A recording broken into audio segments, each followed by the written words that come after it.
Shalom, mis amados, mis queridos hermanos, les saludo con la bendita paz de nuestro Señor Jesús. Estamos para iniciar el culto matutino de hoy por la gracia de nuestro Señor. Así que iniciamos con la oración para que todo sea conforme a su voluntad. Oremos. Amantísimo Padre Celestial, muchas gracias, Señor, por habernos dado una noche de descanso y esta primera hora estar aquí contigo, Señor, para elevar nuestra adoración y nuestro culto. Señor, pedimos que tú estés realmente con nosotros, que tú, con tu gracia, nos hagas llegar tus bendiciones, tus sabidurías y tus poderes, para que hoy también sea para todos nosotros, los hijos tuyos, Señor, seamos más que vencedores. Señor, sabemos también que hay hermanos que están pasando mal, por dificultades, por problemas, por enfermedades, por los problemas que cada uno están arrodillados, Señor, orando, pidiéndote, Señor, misericordia, solución. Señor, te pido con todo nuestro corazón, Señor, que tú estés consolando, recuperando, sanando y dando fuerza, potenciando, para que todos salgamos de problema, que estemos bien, Señor. Sobre todo ser vasos meritorios para poder recibir tu gracia, Señor. Siempre con el mérito de nuestro Señor Jesucristo, Señor. Dejamos totalmente este culto en tus manos. Oramos, Señor, en el nombre de Jesús. Amén. Gloria a Dios, aleluya. Vamos a adorar a nuestro Dios con una alabanza.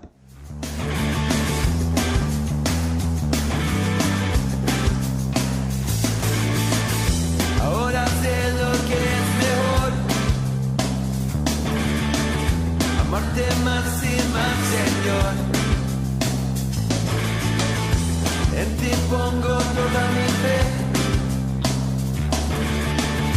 siempre en Dios confiaré.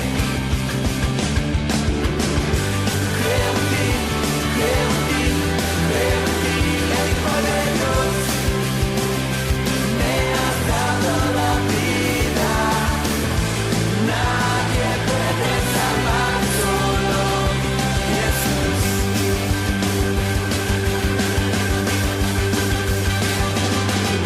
Ahora sé lo que es mejor,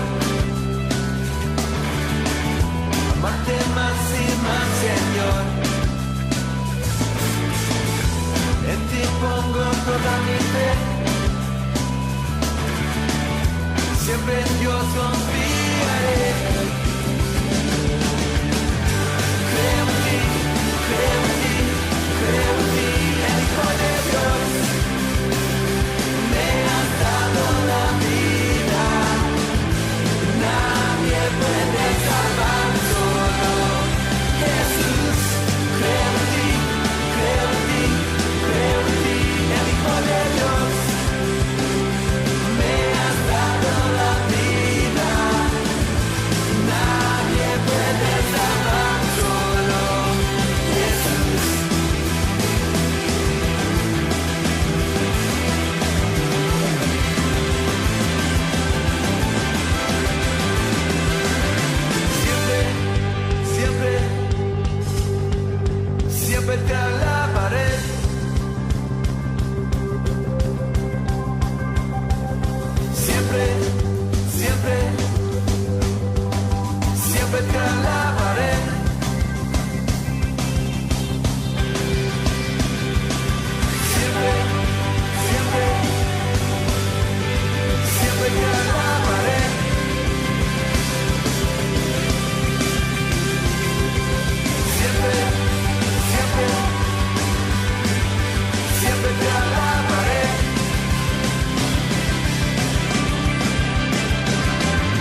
Amén, aleluya, gloria a Dios. Seguimos con la palabra de Dios, libro de Zacarías del Antiguo Testamento, capítulo 7, los versículos 1 al 7. Libro de Zacarías, capítulo 7, los versículos 1 al 7. Leemos juntos. Aconteció que en el año cuarto del rey Darío vino palabra de Jehová a Zacarías, y a los 4 días del mes de noveno, que es Quisleu, cuando el pueblo de Betel había enviado a Cerecer con Regemelec y sus hombres a implorar el favor de Jehová, y a hablar a los sacerdotes que estaban en la casa de Jehová de los ejércitos, y a los profetas, diciendo: ¿Lloraremos en el mes quinto? ¿Haremos abstinencia como hemos hecho ya algunos años? Vino pues a mí palabra de Jehová de los ejércitos, diciendo: habla a todo el pueblo del país y a los sacerdotes, diciendo: cuando ayunasteis y llorasteis en el quinto y en el séptimo mes, estos 70 años, ¿habéis ayunado para mí? Y que cuando coméis y bebéis, ¿no coméis y bebéis para vosotros mismos? ¿No son estas las palabras que proclamó Jehová por medio de los profetas primero, cuando Jerusalén estaba habitada y tranquila, y sus ciudades en sus alrededores, y el Negev y la Safela estaban también habitados? Amén. Mis queridos hermanos, hoy vemos en el versículo 1 que dice: en el año 4 del rey Darío, que en esa época vino la palabra de Jehová a Zacarías. Esto es el año 518 antes de Cristo. Es decir, era después de 2 años de haber predicado Zacarías, después de haber recibido 8 visiones de Dios. Y también era después de 2 años de haber reiniciado la construcción del templo por Israel, por supuesto en obediencia a las palabras de los profetas de Ageos y Zacarías.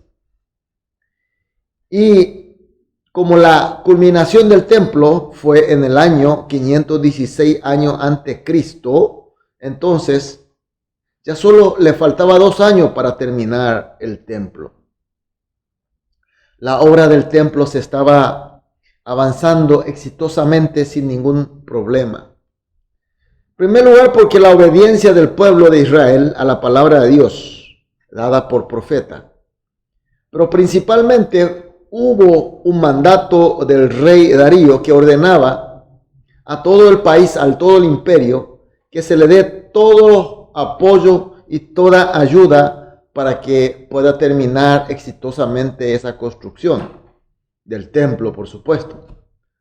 Porque él había encontrado un documento, el viejo edicto de su antepasado rey, Ciro, que ordenaba justamente la libertad de Israel y la reconstrucción del templo de Jerusalén. Y por estas razones, la construcción del templo estaba avanzando sin ningún problema, que seguro que va a terminar exitosamente. Y el Israel, el pueblo, con la terminación del templo, teniendo su templo en el medio, se irá recuperando como nación, así conforme a los deseos de ellos.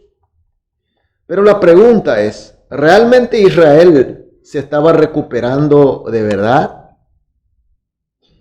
En eso viene la gente de Betel, dice en los versículos de hoy, a Jerusalén, y hacen preguntas a los sacerdotes para que estos hagan a su vez a Dios.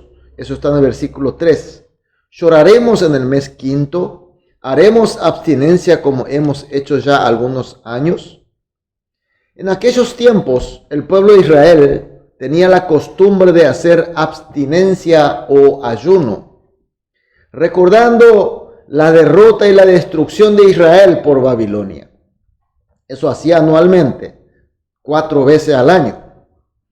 Y en el versículo 5 podemos corroborar que esta práctica de abstinencia, de ayuno y de oración hicieron durante 70 años, es decir, desde el inicio de cautiverio hasta la culminación de la construcción del templo, que son 70 años, ellos hicieron la abstinencia, hicieron el ayuno, para recordar la derrota, para recordar su pecado.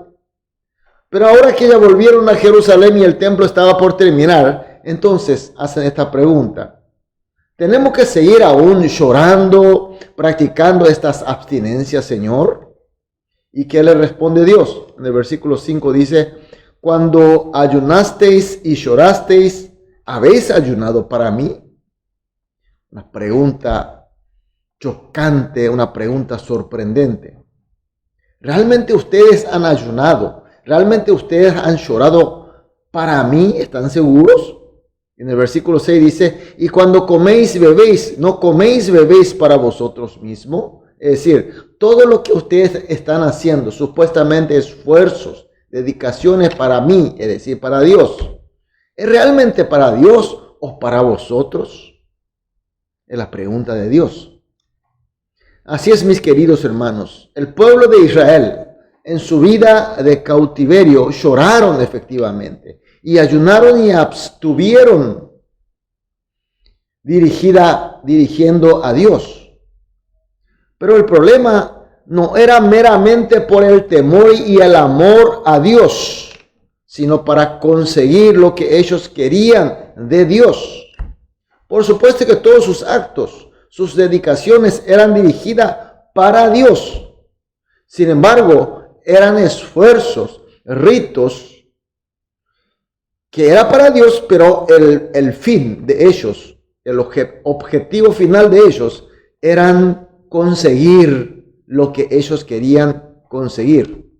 Era más bien para obtener la libertad de cautiverio, de esclavitud, ser libre de sufrimiento, de vergüenza y volver a su tierra y levantar su templo y recuperar como nación.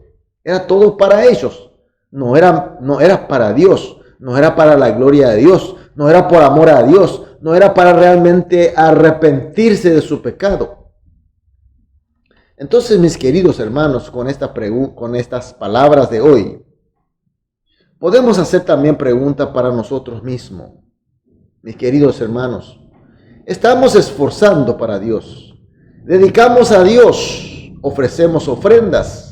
¿Dedicamos nuestros tiempos? ¿Alabamos a Dios? ¿Oramos para Dios? Pero finalmente, ¿para quién estamos haciendo? ¿Realmente para Dios? ¿O finalmente es para mi beneficio? ¿Realmente para satisfacer mi concupiscencia? Son esfuerzos y dedicaciones que quiero dejar de hacer cuando ya consigo lo que quiero. Cuando ya regreso a Jerusalén, cuando ya estoy levantando mi templo sin problema, cuando estoy consiguiendo lo que quiero, ya tengo mi salud, ya tengo mi dinero, ya tengo mi poder. Entonces quiero dejar de hacer la abstinencia, la dedicación para Dios. Mis queridos hermanos, hoy por hoy mucha gente no acude a Dios, no acude a su palabra, mucho menos para adorarle a Él. Porque el mundo de hoy se ha avanzado tecnológicamente, hay más riqueza, más comida, más paz. Entonces, muchos se abocan para su placer de este mundo. Deja de venir a la iglesia, deja de leer la palabra de Dios, deja de acudir en los cultos, deja de dedicarse a Dios. ¿Por qué? Porque ya tienen lo que quieren. Entonces, todos los esfuerzos anteriores, cuando era pobre, cuando estaba enfermo, cuando estaba mal, cuando tenía problemas, Dios, por favor, y todas esas dedicaciones, realmente era una fe pobre, una fe mentirosa. La pregunta, ¿realmente nuestra fe es dedicado a Dios porque le amamos, porque le respetamos, porque le tememos, porque realmente nos arrepentimos o porque queremos obtener algo. Por eso, mis queridos hermanos, esta mañana vamos a orar a Dios juntos. De esta manera, primera oración, que dejemos la falsa fe que busca satisfacer mi concupiscencia, sino que tengamos una fe verdadera que teme y ama a Dios. Segunda oración, que con la verdadera fe dediquemos correctamente las adoraciones, los esfuerzos para Dios. Y tercera y la última, que con la verdadera fe tengamos una vida que vive según la voluntad de Dios. Estas tres oraciones vamos a orar juntos. Después cada uno seguiremos orando individualmente. Una vez terminadas todas las oraciones, saldremos a dedicar nuestra actividad del día, pero buscando dedicarnos para Dios, para la gloria de Dios, para la voluntad de Dios. Amén. Amén. Vamos a orar. Amado Dios, muchas gracias por tu palabra y por tu luz una vez más, Señor. Señor, oramos juntos para que no tengamos esa falsa fe que busca solamente satisfacer mi ego, mi concupiscencia, sino que tengamos una fe que teme a ti y que te ama a vos, y que con la verdadera fe dediquemos correctamente nuestras adoraciones, nuestros esfuerzos para ti. Y que con la verdadera fe, Señor, pedimos también que tengamos una vida que vive plenamente conforme a tu voluntad, Señor. Oramos, Señor, en el nombre de Jesús. Amén.